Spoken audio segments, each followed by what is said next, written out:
வணக்கம். இரவு நேர பிரதான செய்திகளின் ஊடாக நர்மதா சிறையில் முதலில் தலைப்புச் செய்திகள். ஜாலில் நீரில் மூழ்கிய நபர் ஒருவர் பலி.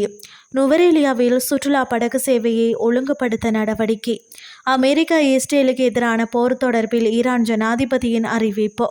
இனி விரிவான செய்திகள். ஜாலில் தண்ணீரில் மூழ்கி நபர் ஒருவர் பரிதாபமாக உயிரிழந்துள்ளார்.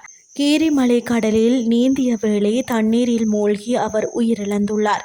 தெல்லிப்பளை கடுவன் பகுதியைச் சேர்ந்த சுந்தரமூர்த்தி சந்துரு என்பவரை இவ்வாறு உயிரிழந்துள்ளார். சம்பவம் தொடர்பில் மேலும் தெரிய வருகையில், வெளிநாட்டில் இருந்து வந்த ஒரு குழுவினருடன் குறித்த நபர் கீரிமலை கேணியில் குளிப்பதற்காக வந்துள்ளார். ஏனையோர் கேணியில் குளித்த வேளை குறித்த நபர் கடலில் இறங்கி குளித்துள்ளார்.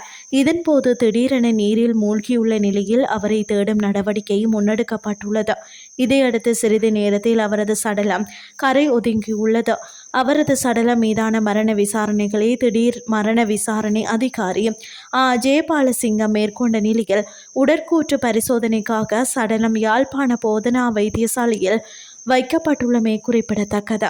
நுவரேலியா கிரகரி ஏரியில் சுற்றுலா படகு சேவையை ஒழுங்குபடுத்துவதற்கான நடவடிக்கைகள் எடுக்கப்படும் என நுவரேலியா மாநகர சபை மேயர் உபாலி வணிகசேகர தெரிவித்துள்ளார்.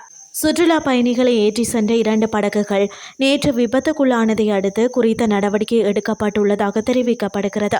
இது தொடர்பில் மேலும் தெரிவித்த அவர், நேற்றைய விபத்துக்கு பிறகு கிரகரி ஏரியில் உள்ள சுமார் 120 சுற்றுலா படகு உரிமையாளர்கள் மற்றும் ஓட்டுநர்களை வரவழைத்து பாதுகாப்பு நடவடிக்கைகள் குறித்து அறிவுறுத்தல்கள் வழங்கப்பட்டன. இதன்போது அனைத்து பயணிகளுக்கும் உயிர்காப்பு அங்கிகள் கட்டாயம் வழங்கப்பட வேண்டும்.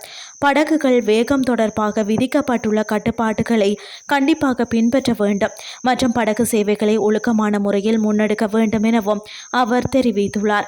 மேலும் நேற்றைய சம்பவம் தொடர்பில் கைது செய்யப்பட்டு பிணையில் செல்ல அனுமதிக்கப்பட்ட 2 படகோட்டிகளுக்கும் எதிராக நுவரேலியா நீதவான் நீதிமன்றத்தில் சட்ட நடவடிக்கை எடுக்கப்படும் என்றும் காவல்துறை தெரிவித்துள்ளமை குறிப்பிடத்தக்கது.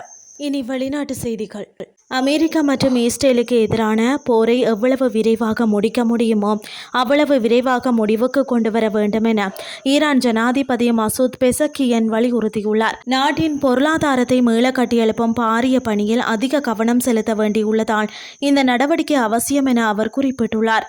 தெஹ்ரானில் அரசு ஊழியர்களுடன் நடைபெற்ற தொடர் சந்திப்புகளின் போது கருத்து வெளியிட்ட அவர், அத்துமீறிய கோரிக்கைகளை ஈரான் எதிர்க்க வேண்டும் என்பதில் மாற்று கருத்து இல்லை எனவும், ஆனால் இந்த மோதல் தொடர்வது நமக்கோ எதிர்த்தரப்பிற்கோ அல்லது பிராந்தியத்தின் எதிர்கால சந்ததியினருக்கோ எவ்வித நன்மையும் தராது என்பதை உணர வேண்டும் எனவும் சுட்டிக்காட்டியுள்ளார். பதற்றங்களை குறைக்க சாத்தியமான அனைத்து ராஜதந்திர வழிகளையும் பயன்படுத்த வேண்டும் என வலியுறுத்திய ஜனாதிபதி பெசஸ்கியன், யுத்தம் முடிவுக்கு வந்த பின்னர் நாட்டை மீண்டும் கட்டியெழுப்புவது, நிதி ஆதாரங்களை பாதுகாப்பது மற்றும் சந்தையை கட்டுப்படுத்துவது போன்ற பாரிய சவால்களை ஈரான் எதிர்கொள்ள வேண்டியிருக்கும் என கூறியுள்ளார்.